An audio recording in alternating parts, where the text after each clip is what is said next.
চট্টগ্রামের রাউজান উপজেলার ঐতিহ্যবাহী সামাজিক সংগঠন উরকিরচর জনতা সংঘের উদ্যোগে গত ৩, ৪ ও ৫ সেপ্টেম্বর উরকিরচর উচ্চ বিদ্যালয় মাঠে ৩ দিনব্যাপী ৫১তম পবিত্র জশ্নে জুলুসে ঈদে মিলাদুন্নবী অনুষ্ঠিত হয়েছে।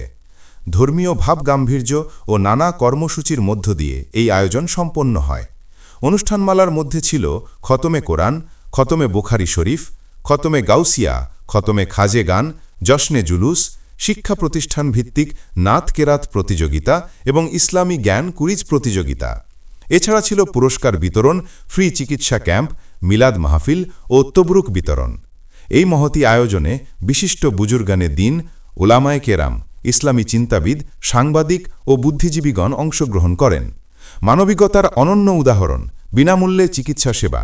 এই ধর্মীয় অনুষ্ঠানের পাশাপাশি টিম মানুষ যে এবং রয়্যাল চক্ষু হাসপাতাল ফ্যাকো সেন্টারের সার্বিক সহযোগিতায় একটি ফ্রি চিকিৎসা ক্যাম্প পরিচালিত হয়, যা মানবিকতার এক উজ্জ্বল দৃষ্টান্ত স্থাপন করে। এই ক্যাম্পে অসহায় ও সুবিধাবঞ্চিত রোগীরা বিনামূল্যে চিকিৎসা সেবা গ্রহণের সুযোগ পান। বিশেষ করে কিছু মানবিক ও দায়িত্বশীল চিকিৎসকের নিঃস্বার্থ অংশগ্রহণ এই আয়োজনকে অনন্য মাত্রা দিয়েছে। তারা কোনো ধরনের পারিশ্রমিক ছাড়াই নিজেদের মেধা, সময় এবং ভালোবাসা দিয়ে রোগীদের সেবা প্রদান করেন। তাদের এই মহানুভবতা নিঃসন্দেহে প্রশংসার দাবিদার। নিঃস্বার্থভাবে সেবা প্রদানকারী এই চিকিৎসকদের প্রতি উরকিরচর জনতা সংঘ এবং টিম মানুষ যে গভীর কৃতজ্ঞতা ও শ্রদ্ধা প্রকাশ করছে। তারা হলেন doctor Dipak Sarkar, doctor Narayanchandra Nath, doctor Didarul Alam, doctor Sayem, doctor Regan Shil, doctor Alif Fatema কাউসার, চিকিৎসক মাসানু মারমা।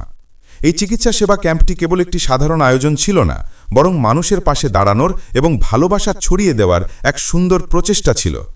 উরকিরচর জনতা সংঘ বিশ্বাস করে এই ধরনের মানবিক উদ্যোগ সমাজে আরও সম্প্রীতি ও সহানুভূতি তৈরি করবে।